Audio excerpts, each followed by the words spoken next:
Hey everybody, Privacy Smurf here from Zenalytics Trading with your Fear and Greed update to keep you one step ahead of the retail market. This is the sentiment update for the week ending Friday, January 19th, 2024. Bitcoin sentiment this week is down from 67 to 61. It's moving in line with prices at the moment. There was a new low for the year set today with prices touching just below 40,300. Given that sentiment is still above the December price lows, I expect that prices will have to go below 39,000 to turn sentiment to a majority bearish opinion. Sentiment on the S&P futures this week only moved up 1 point from 67 to 68. Interestingly, there was a close on both the weekly and the daily chart at a new all-time high for the S&P futures.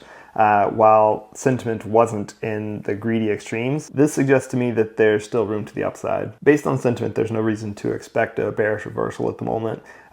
Folks are still cautiously optimistic on this breakout, or they expect that the top is already in and that this move up is a fake out. If prices continue moving up over the next week, that will increase the fear of missing out that people will have and the greed in the market, likely leading to an impulsive move up. This would probably push the sentiment into the greedy extreme level, and then I would be looking for the signal for reversal. Sentiment for the US dollar index is up from 55 to 68 this week. The Dixie is typically inversely related with risk on assets, but this week it's been moving in line with stocks and crypto going up. This isn't entirely uncommon. In my opinion, this is a better sign for all those risk on assets because there's much more further down for the Dixie to go before we should be watching for like the bearish extremes. The higher the Dixie goes, typically the more room there is to the upside for risk on assets. Sentiment on gold is up from 61 to 62, while prices closed slightly down this week. We're still sort of in a trading range for both price and sentiment. There's not a lot of predictive value with the sentiment at the moment. I expect it to move very much in line with price.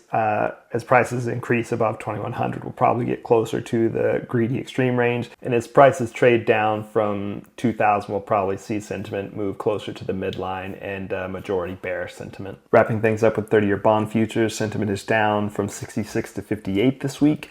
Prices also closed lower down to about 120. We're at kind of an interesting point with the 30-year bond futures. Another down week would be trading into around the 118 level, which is a historical support, while we're also going to be testing the midline. It's kind of the decider between bullish or bearish opinion.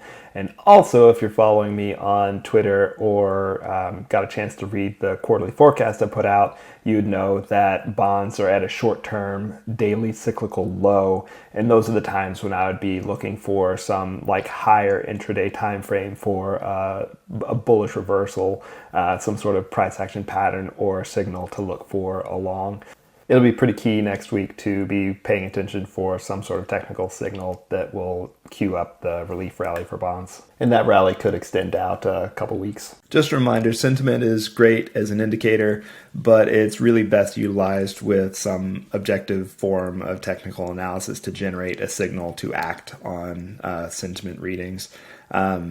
If you like this analysis and want to help keep your emotions in check, pop into the Discord. I update sentiment there daily and have a bunch of extra tools and analysis that can elevate your trading game.